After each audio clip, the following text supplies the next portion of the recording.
coaching, right? So For let's sure. analyze, the coaching. I know you have a lot to say about this, Jesse. So go at it, my man. Yeah, I don't know. I feel like Shanahan again. They called a good offensive game, right? So from that standpoint, they did good things there. But Shanahan just, I don't know, man. There's something about him. I can't put my finger on it, but he messes up some of the biggest, most important things, right? So, is Ayuk, is he in a doghouse or is he not confident? I don't know the answer to that. But if he's in a doghouse, it's like, okay, what are we doing here? This is a first round pick. You can't just doghouse somebody. So we'll see what's going on there. But the thing that frustrates me most is this Trey Lance situation.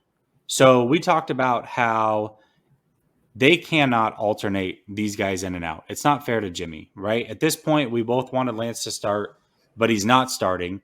So let's just give the reins to Jimmy. So they bring in Lance. He comes in, he runs the ball the first time, and then he throws a touchdown pass. Then we don't see him for a big chunk of that game. He comes in a couple more times, and he's essentially a running back. I don't understand what we're doing here. Trey Lance, first of all, I can argue that he's not going to develop sitting behind Jimmy G, right? But I'm going to argue even worse than that.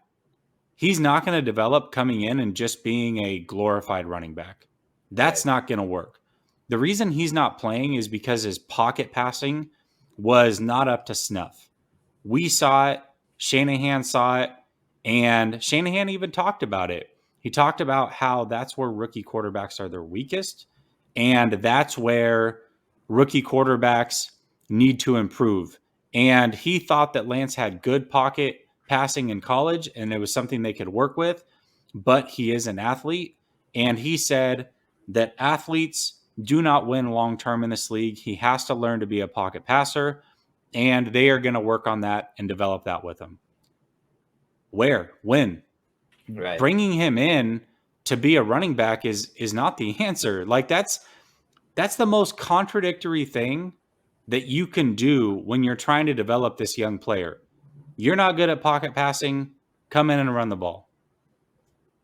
I absolutely don't understand it. Then the other thing I don't understand, I get that the game got close, but there was a long period of time where this game was out of hand. A lot of those starters should have came out, okay? And I tweeted it, and about 20 minutes later, guess what happens? Right. Goes Jason down. Verrett gets injured. Now, a lot of people are like, well, see, the game got close. You can't just remove the starters. It was close. No, no, no, no, no. This game was not close. It got close by some lucky things. And you absolutely could have removed those starters. And then you could have put the starters back in after the onside kick and said, okay, well, listen, we need to get a stop here. We throw back in Verrett and the Warners and Bosa and whatever we got to do. But at that point, Verrett doesn't get hurt in that scenario. In my scenario that I laid out and that I've got receipts on what I thought should have happened during the whole timeline before the injury, Verrett's still on this team. So I question a lot of long-term things from Shanahan. I'm cool with Jimmy playing. But if Jimmy's going to play, let Jimmy play. Don't pull him out at all. And especially don't pull him out to put a kid in that's already got a broken finger and allow him to be a glorified running back. That's not it, Chief. That is not the way to develop your rookie quarterback. I can promise you that. Yeah, I agree. And I just think that there was some times where Trey came in that it stalled the offense, right? Jimmy was cooking. Like Jimmy was playing really, really well. And like they brought Trey in on a couple of third downs where it was just like he ended up running the ball where maybe if you gave the ball to Jimmy, play action pass, maybe he throws for a first down, right? But we don't know because we're trying to be too gimmicky and all this kind of stuff. I think Shanahan's trying to play the long game and keep defenses like guessing and all that kind of stuff. But other than the touchdown pass, Trey wasn't very effective in the run game either. Like he was getting stopped pretty much after gaining a yard or two.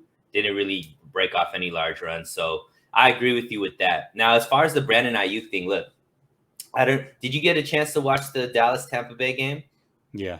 Look, Mike Evans was non-existent for a long time in that game as well, right? I think he ended up with like 2 catches, but for majority of that game, people were like, "Where's Mike Evans?" Well, Antonio Brown was having a monster game. Chris Godwin was having a monster game, and in this game, Debo Samuels was having a monster game. Kittle had some big catches as well. So I think Yeah, that but Ayuk wasn't on that's my thing. It's not like Evans was off the field, right? Like he just Mhm. wasn't the focus, and that's cool. But Ayuk wasn't playing. Like there was a big chunk of that game, multiple drives back to back, where Ayuk didn't even come on the field. Like I don't know what that's about. Yeah, that is a little bit more, I guess, like disconcerting. But I also think that like there's been times where it just you go with the hot hand, right? And hopefully that's this situation. I'm not saying it is or it isn't. I Yeah, don't and know. I don't know either. I don't want to place like I don't want that to be the focus of it, but it is Yeah, something that definitely has to be brought up because this is a first round pick that you traded up to get, right? right. This is a guy that we all expected to have a breakout season. And sure, he had a drop or two in the preseason and what have you, but he was supposed to come in and be the number one receiver. And I love it. Don't get me wrong. I drafted Debo in all my leagues. So, like, I'm happy about that, right? I overlooked Ayuk and drafted Debo just because I thought he would get some of the running plays and whatnot. But you know, Ayuk is supposed to turn the corner, and he had a really good rookie season. Like all Right. things aside, he played really well as a rookie. And I get Sherfield has stepped up, but he stepped up to be the third guy. Ayuk Yeah. was supposed to be the number one guy, and now he's not even seeing the field for multiple drives in a row. It's just interesting. Yeah. Mark says our offense struggled to convert a first down in the fourth quarter. Several Mm-hmm. opportunities to keep the drive and score going while the defense struggles, but Debo and Kittle are to blame as well. Yeah, I mean, look, we could isolate it to certain plays. It should have never gotten that close. I think it's a combination of obviously the Debo fumble was huge, Mm-hmm. but that didn't come back to bite us because they ended up stopping him. Yeah, I don't know what happened with Kittle. Like, as far, I mean, the ball bounced funny, but dude, you are our dude. Like, you should be able to handle that without any yeah, problem. It's yeah. funny how, like, Fred Warner just iced the game and he's like a linebacker, but he's just more confident, I guess, than anybody else on the team. And I feel Right. more confident in him. But I really think the scheme change with the defense at the end of the game, with D'Amico Ryan's playing more soft and stop being aggressive, I think that actually hurt a lot. Yeah, And for sure. if the defense was playing the way that they were playing earlier in the game, I don't think this is even a game, right? And I agree. I mean, whether to take the starters out or not take the starters out is always going to be a debate. I even saw in the New Orleans game, they were blowing out Green Bay, and all the starters were still playing it on both sides of the ball. Even Lattimore, who was injured, who had gotten injured, they still played him. So, that's always going to be debated. If Jason Verrett doesn't get injured, are we saying anything? But obviously he did. So, it's like the low hanging fruit. Why are these guys playing, right? But Yeah, I think for the most part, most teams play the starters the whole time because, like we said, this is the first game that they have back. This is the first game to really like work on things, all that kind of stuff. So, but yeah, I think that coaching played a big role in this game. I think they did much better in the first 3 quarters. In the fourth quarter, they kind of took the foot off the gas, and I think that really hurt uh, everything, obviously. And yeah, look, let's give Detroit credit. If we were, the announced team was talking about the whole time what Dan Campbell's message is, and that is, when you get punched in the face, how are you going to hold the rope, or are you going to give up, or are you going to fight back? And he's creating a culture of a team that fights back, and we're for sure. comparing Detroit to the old Detroit teams that we know are bad, but we don't know. Maybe this is Detroit. What if this Detroit team ends up being like a 9-8 team or 8-9 team? Then we look at this and we're like, oh, okay, well, Detroit wasn't as bad as everybody expected to be, right? And so we don't know. It's just week one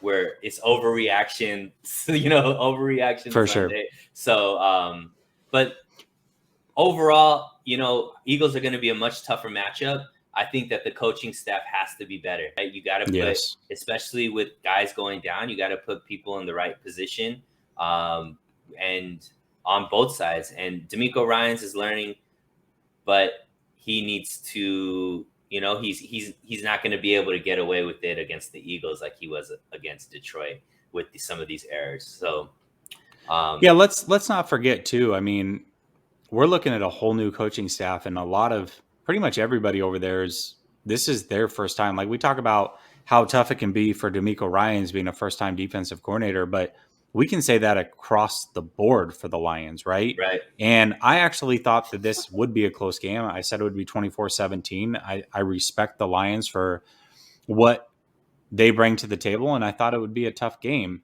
But, that being said, they got gashed with the same stuff over and over, and they didn't make the adjustments. Like, that's where I want to give DeMeco credit. That run game early looked nasty, and he made the adjustments. He pulled away from the wide nine. He started squeezing guys in tighter, at least for a while, so that they could figure out the run game. And then once he knew it was going back to a pass-happy offense, he went back to it. So he made some good adjustments, especially for a first time through. And I think Detroit didn't adjust well. They got hit in the mouth with the same play over and over. That dig route to Debo, it's like, how many times is this going to gash you? Right. And I don't expect that to be a thing next week. So that's where Jimmy lives, is across the middle. And even when he throws deep, usually it's over the middle. So I'm curious to see how the Eagles change things up. And I know that Shanahan, as far as a schemer, he'll have something for the Eagles. So I am excited about that. Again, I never question Kyle Shanahan's ability to scheme. I think he'll be good as far as that goes, but it's just some of the bigger picture things, man. And like I said, I have receipts. It's not like I'm going in after the fact and saying, oh, see, Verrett shouldn't have been in there. No. Before the injury happened, I said, pull these starters out. Let's get out of here healthy. And then boom, Verrett's down. Multiple guys started going down with injuries. Most of them were cramps or what have you, but I don't know, man. I thought that was very questionable. Yeah. I mean, it obviously played out to be the worst case scenario in the situation, but yeah, so let's move on